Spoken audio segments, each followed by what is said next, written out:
Hi, Doug. We are going to uh, talk about taxes today, I understand. I have a series of slides that I put together, Mhm. and I'd appreciate it if you sort of give the listeners a rundown on each one. Um, we're going to be talking about taxes in Queensbury, and I attended the budget hearing last November. Complained about again the fact that we are sitting on a huge reserve, um, huge by anyone's standards, and that we shouldn't be facing a large tax increase. This wasn't really addressed at the meeting, but at the next meeting, someone showed up and addressed it. And what I want to show you here is that there is good evidence that we are sitting on a huge reserve. So if you Okay, would, please, I'll put a series of slides up and you can comment on them. okay. Well, the first slide I'm seeing is obviously you sending a letter to the editor of the Chronicle, voicing your displeasure about the budget, the town board unanimously deciding to increase the town tax rate by 57%. The reality, it became 59% increase, but again, an unbelievable tax increase for the town of Queensbury, which I think 99% of the residents don't even know they got hit with it. But okay, what's the next slide? So this slide and every other slide, by the way, will be available to be downloaded for anyone that wants to see the entire and study this data. But this is the summary of that was presented to us at the day of the budget. Okay, now this is a preliminary budget. Again, it shows a 57% tax increase, which in reality came to 59%. Just to give you a little perspective, by the town board requesting that they increase your taxes 59%, that meant that an additional $1.3 million was coughed up to the town and out of your pockets. Now, everybody keep in mind, the vast majority of tax dollars comes from sales tax dollars, which the town of Queensbury received record amounts of tax dollars in the coffers.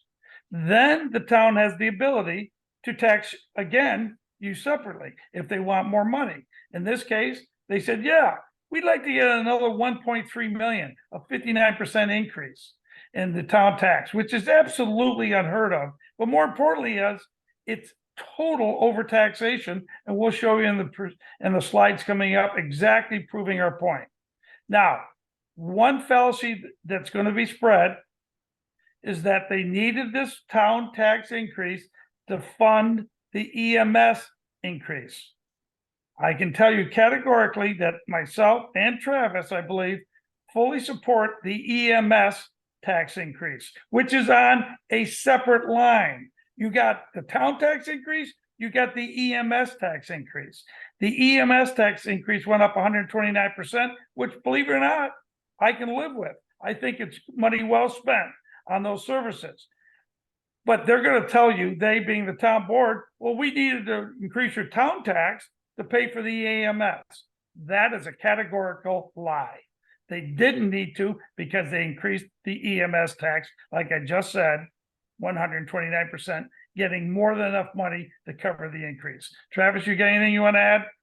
No, I think that pretty well covers it, Doug. Okay. This next one actually comes from the state controller's office showing the fund balances they've got. This is for Yeah. 2021. Right. So it's circled, Travis has circled it in red. Now, what this is how much money does Queensbury have in different accounts? In the general fund, they basically have $6,924,000.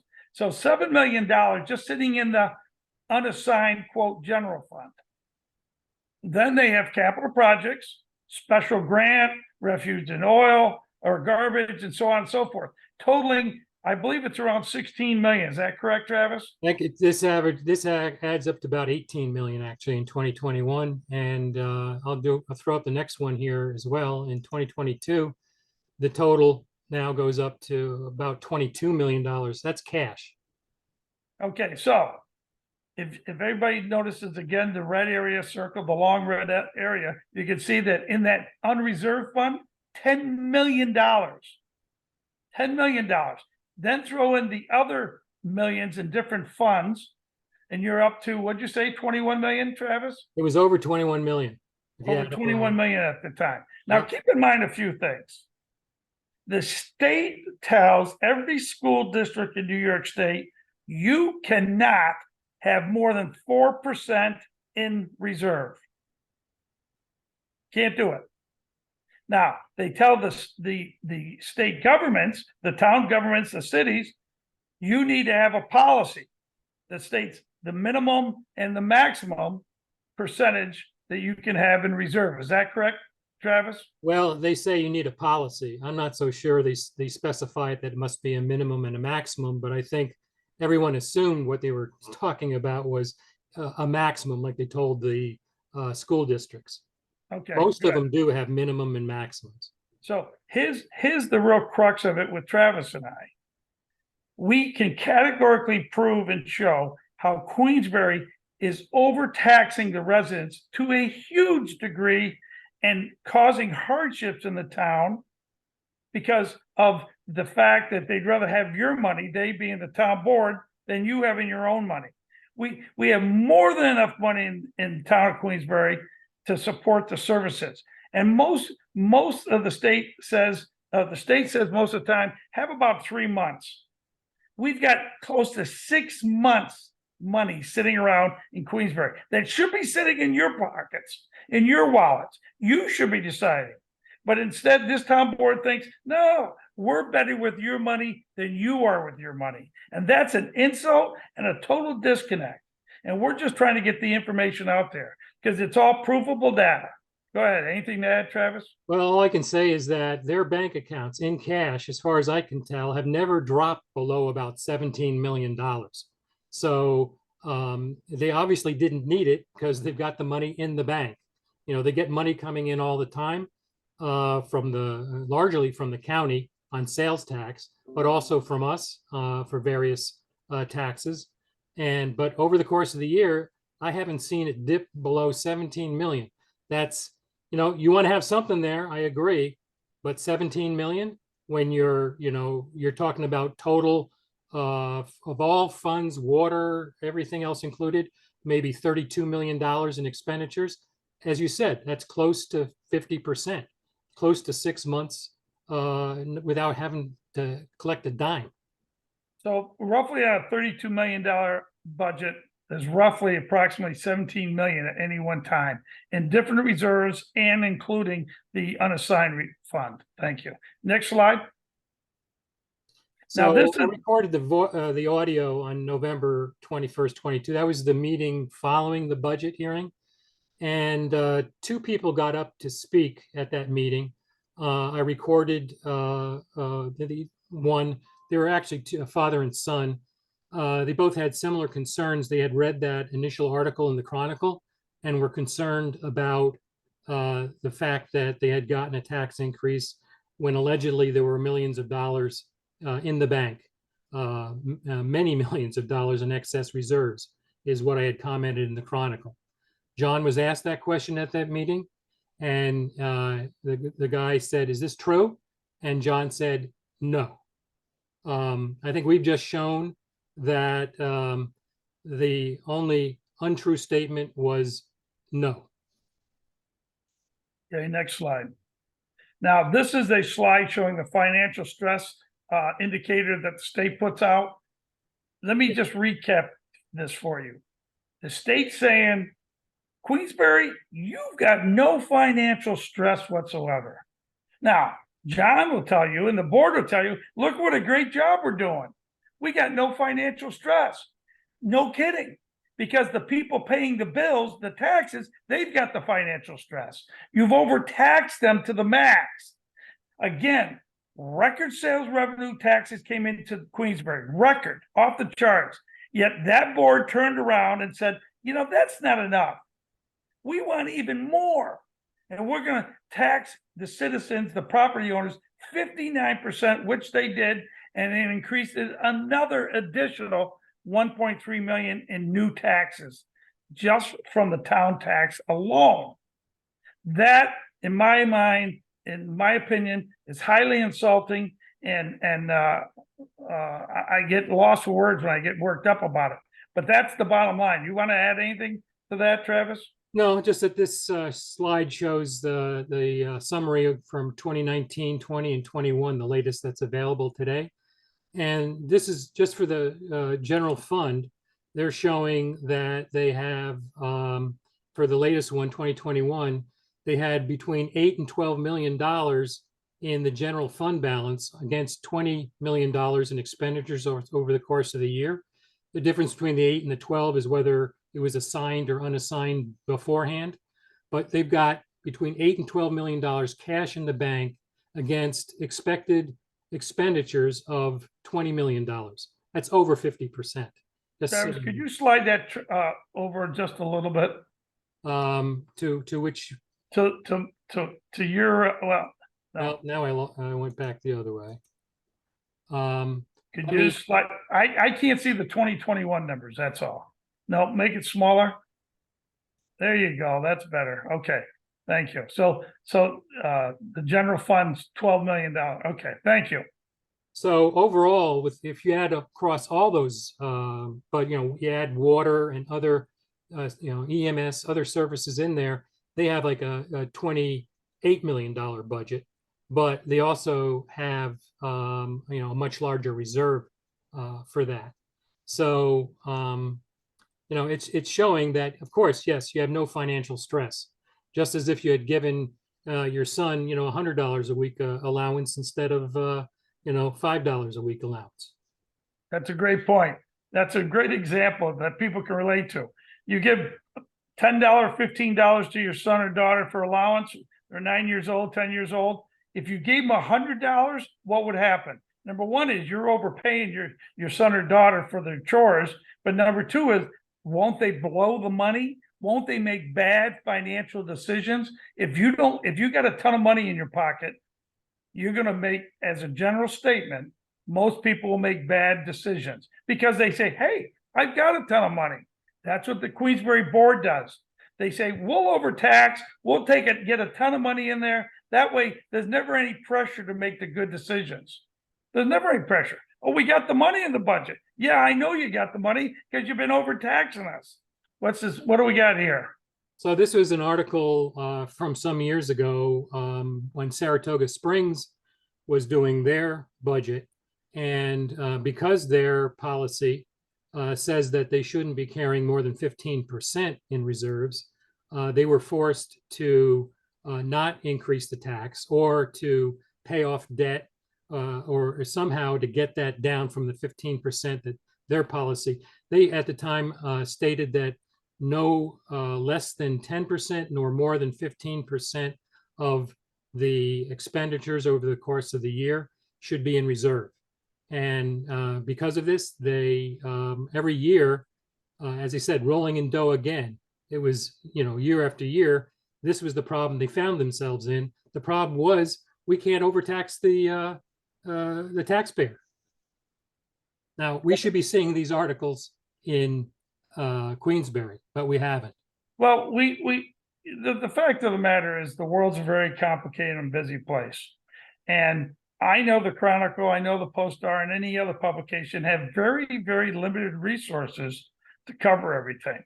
That's why I think you, Travis, and myself are doing the public a very big service in getting information, documented information out to them. And this is just one article back a few years ago about Saratoga rolling in money then.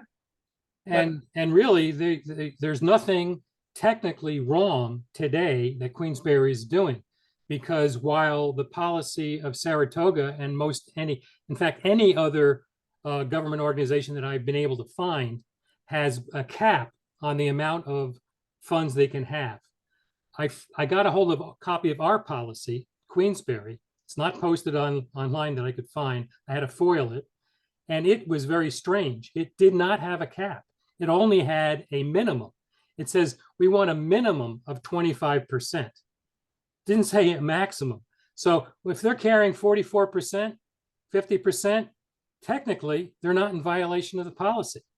But Well, because the policy doesn't state a cap, like you said. So exactly, are they in violation of overtaxation and taking money out of the residents' pocket? Yes, they are in violation in my mind, a serious ethical violation. You know, in 2011, there was not even a town tax. Now, everybody listen to that. There was a zero town tax. This year, this board now has asked for $3,350,000 from every town property owner, totaling $3,350,000, despite record sales tax coming into the coffers. If you don't think that's wrong, well, we have a difference of opinion. But that to me is blatant over taxation and abuse of the taxpayers. But now you're starting to be educated. That's our point. We're trying to get the information out. Thank you. Next one.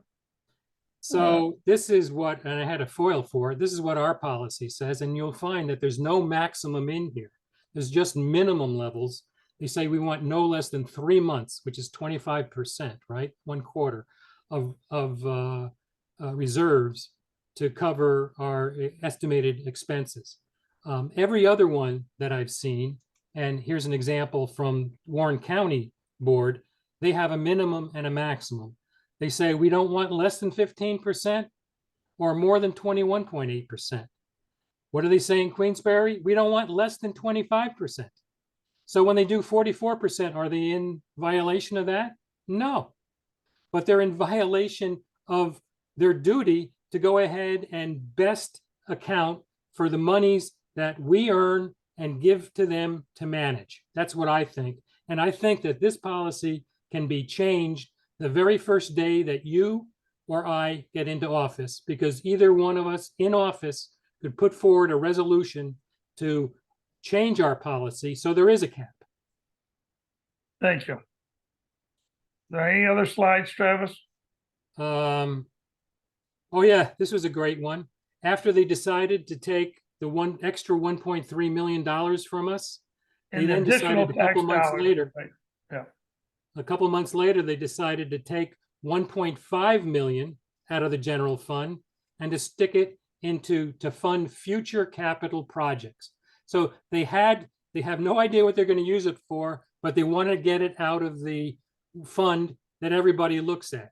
So it doesn't look, and it's still 44%, okay? But it was probably more than 44%. It's probably over 50%. They realized it and they needed to get that money out. It's insane. Now, sadly, this huge tax increase of 59%, just the town tax alone, right, was voted upon by all 5 board members.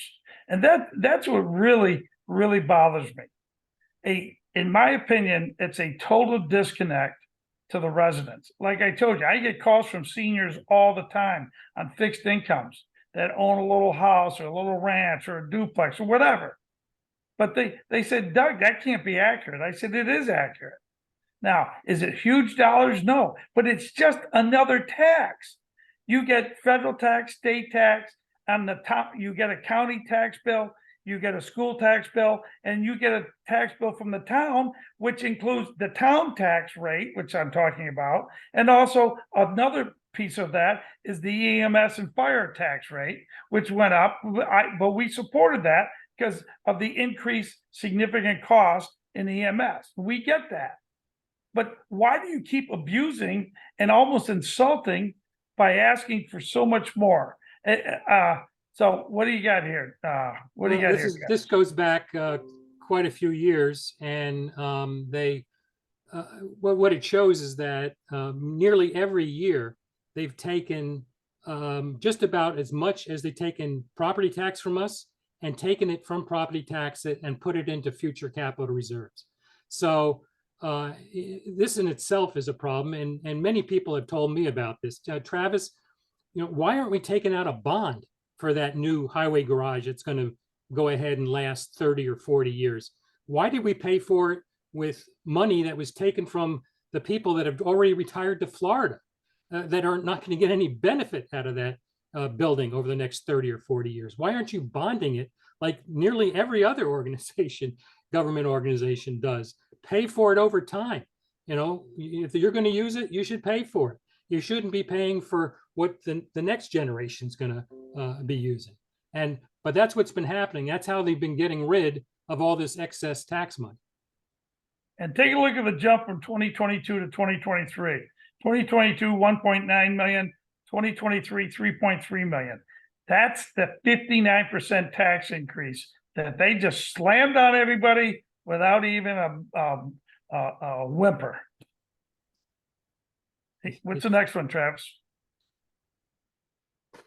So to sum it up, you know, why is this important? And I think Doug said it earlier. If you are flushing money, you aren't necessarily going to be making the best decisions. It's actually a good thing to have a little stress, to say, if I decide to do this, what's that going to mean to me? And not that, oh, well, I have to get rid of that money anyhow. You know something, Travis? The most important thing a public official can do is to treat the tax dollar like it's their own tax dollar. Like, not like I was told by one politician, it's OPM. What's OPM? Other people's money. So he's saying, who cares? Who cares? We don't have to be as diligent. It's other people's money. Well, I disagree with that. And this is a perfect example of the town of Queensbury abusing the town residents. And I've heard that argument from you on the county board multiple times. You're one of the few that have voted against the county budget. You are questioning expenditures. Another person that I'll give thumbs up to is Mr. Diamond, or Supervisor Diamond, who also has done a good job in making sure that money is well spent. So there you have it, a Republican and a Democrat both trying to do this. It's not a matter of politics. It's a matter of doing the right thing. And I want to thank you, Doug, for doing the right thing. And I want to thank you for joining us today. Oh, Travis, I appreciate you having me on. It was fun going over the different facts and data sheets, and your insights always top notch. So, well, thank you. All this is going to be online. You can download any of this stuff. You can listen to the audio from that meeting. It'll all be online. There'll be links there. So I suggest that people do that. Okay, thanks. Thank you. Have a good day. Okay, you too.